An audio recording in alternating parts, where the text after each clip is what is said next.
పథకాలు ఫ్రీగా ఇస్తున్నారని సంబరపడటం కాదు. నీ ఇంట్లో నువ్వు వాడుకునే కరెంటుతో సహా వాళ్ళు కంట్రోల్ చేస్తున్నారు. ఆ విషయం అర్థమవుతుందా?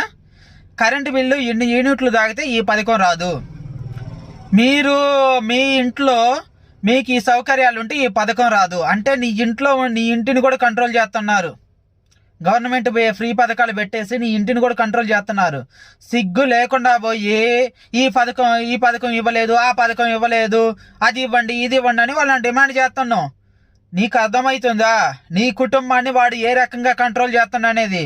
ఇది ఒక పార్టీ కాదు. ఏ పార్టీ అయినా సరే ఫ్రీ పథకం పెట్టినప్పుడు అందుట్లో కండిషన్స్ ఏం పెడుతున్నారు అనేది కూడా ఆలోచించుకోవాలి. 5 సంవత్సరాలకు ఒకసారి వస్తే నేను ఓటు వేస్తాను, ఈ సంవత్సరం ఈడికేసాను, ఇంకొకసారి వేరే వాడికేసి ఈడికి బుద్ధి చెప్తానంటే వాడికి ఈడికి బుద్ధి చెప్పడం కాదు, అన్ని పార్టీలు కలిసి నీకు బుద్ధి చెప్తున్నాయి. ఇది ప్రతి వాడు అర్థం చేసుకోవాలి.